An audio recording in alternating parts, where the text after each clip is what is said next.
क्यों मुझे बदला? क्यों बनाया मुझे ऐसा? क्यों दिखाई मुझे वो खुशियां, वो प्यार, ताकि आज तुम मुझसे कह सको कि वो सब झूठ था और सच ये है कि आज तुम किसी और की बनना चाहती हो।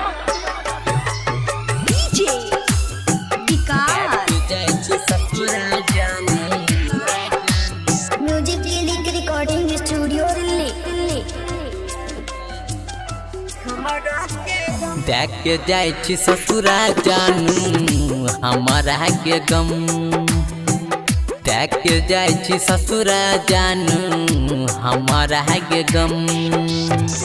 कह रही हमारा से, कह रही हमारा से भूलबौ ने हम।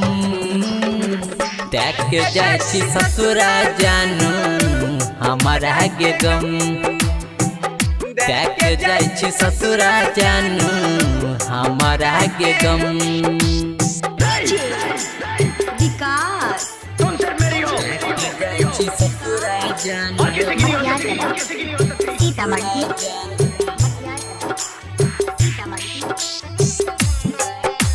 Music link recording studio Delhi. सुनसान को के जेबी हमर जिंदगिया, हमर जिंदगिया। सुनसान को के जेबी हमर जिंदगिया। तोरा बिना जान एक पल आबै नहीं छै नींदिया। कहियो ने भरतै हमर, कहियो ने भरतै हमर दिल के जखम। देख के जाय छी ससुरा जानू हमारा के गम। देख के जाय छी ससुरा जानू हमारा के गम। देख के जाय छी ससुरा सीतामढ़ी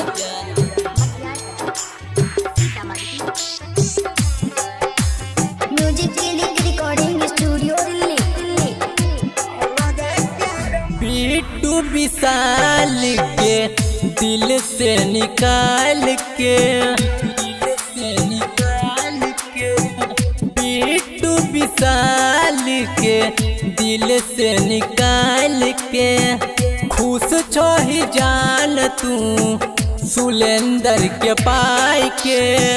केना के बोन गेली, केना के बोन गेली तू बेर हम। देख के जाय छी ससुरा जानू हमारा के गम। देख के जाय छी ससुरा जानू हमारा के गम।